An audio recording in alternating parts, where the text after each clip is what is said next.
This review may contain minor spoilers for the Amazing Digital Circus. If you do not want to see anything at all about the Amazing Digital Circus, the final act movie, please do not watch this review. Do not watch this review. Don't hate me in the comments. There will be no major spoilers, as I will be following Glitch's guidelines, as I will not give any major spoilers before the 19th. However, this will be my opinion on the Digital Circus, the final act. There will be minor spoilers, but there will not be major spoilers. Please do not watch if you do not want any spoilers whatsoever. Thank you very much.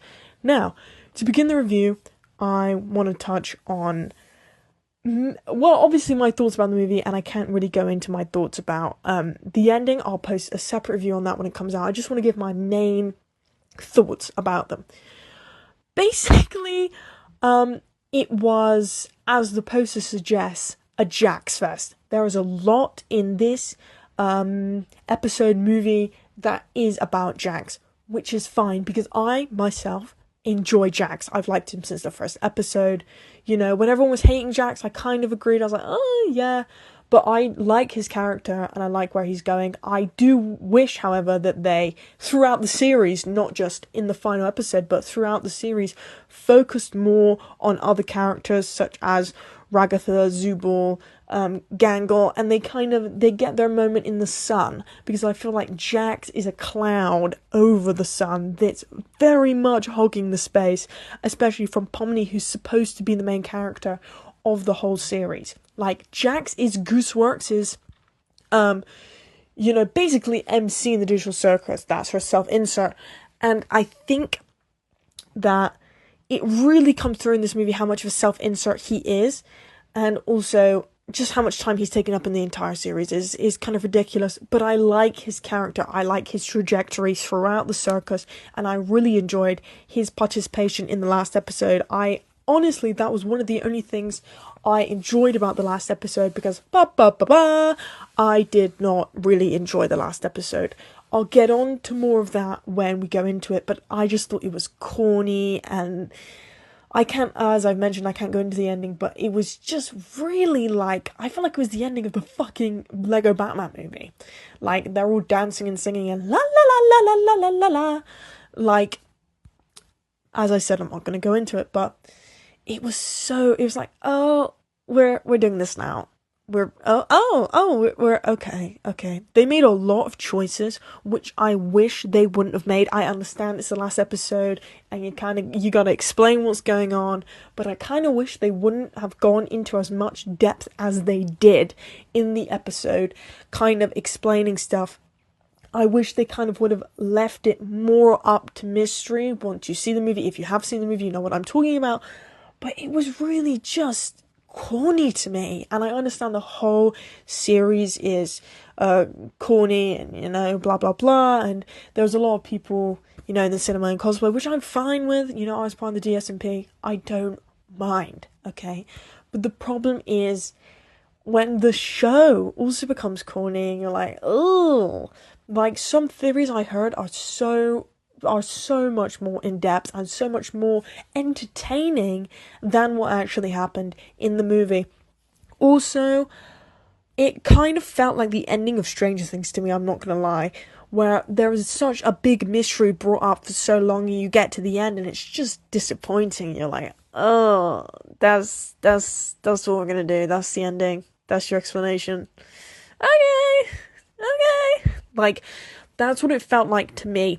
Another thing I want to touch on, which will be completely unspoiler based, is the animation. Holy shit, bro. The amount the animation has improved since the first episode, and you can just see the budget increase every episode you go through, but especially in this movie, was so good. On Ragatha, I could see the stitching in her fucking arms. I could see the patterns of the fabric of the fabric on her arms. It was so good, and it looks so clean. I could see all the tiny little bumps on Kane's gums. Like, it's improved so much, and I really wish they would have shown it off more in this episode, and really just had a scene, like, really just showing off the animation. I don't know how they would have done it, but I really wish they did, because it was so good. I loved it so much. Basically, the animation. But the whole thing to me, like I said, felt extremely corny, and it was a Jax Fest, which I've mentioned I didn't mind. And another thing I want to add is the cinema etiquette when I was in there was shit, bro. Shit. There's people talking to the left of me. There's people talking to the right of me. Okay? Shut the fuck up. You're in a cinema. And at one point, people obviously sat in the wrong seats. They had to go, worker come in, whatever.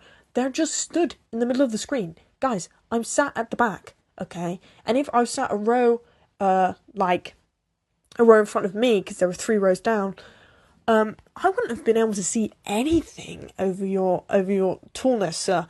I legit wouldn't have been able to see shit, okay? And I could not see shit, okay? Because he stood in front of the screen, bro. That is distracting. Luckily, it was in the episode 8 bit, which I'd already seen. But, bro, come on! Can we stop talking? Can we stop just standing in front of a screen? He didn't try to get down. He was a tall man, bro. Like, come on. And there was people, like, singing along. It is a cinema. Like, guys, have fun. But it is a cinema. Like, you're watching a movie. Have the etiquette that you'd normally have in the cinema. Okay? I felt like I was in America, bro. There's people screaming when stuff happened in the movie. I can hear people sobbing. Can we calm down? Can we calm down? Please. In the cinema. If you want to react, fine. Little squeal here and there. But I don't want literal... Ah! Can we shut up? Please. And thank you. I'm legit, it was bad. It was really bad, which to be honest might have ruined part of my review and part of my experience watching the movie, because I always try and put that into my reviews, is how I watched it, where I watched it, etc. Like, bro, if I watch a movie in IMAX, it's getting basically a whole star, half a star more than if I didn't watch it in IMAX. Like, that sort of thing, and if everyone's silent. Like, I distinctly remember when I went to see Marty Supreme, it was completely silent in the cinema at one point, and it was so nice for it to be silent, because I went to see it kind of later, there was more adults in the room. Like, it was really quiet, but to have people talking, it just grinds my gears, and so that is might have taken it down to 2.5 from maybe a 3.5 or a 3 where I might have been at. But for me, the movie was a 2.5. I'll give my full review on the 19th. Stay tuned. Subscribe. Because I will be here on the 19th giving you my full review. Subscribe, because I'll be here. Thank you very much for watching the video. Subscribe.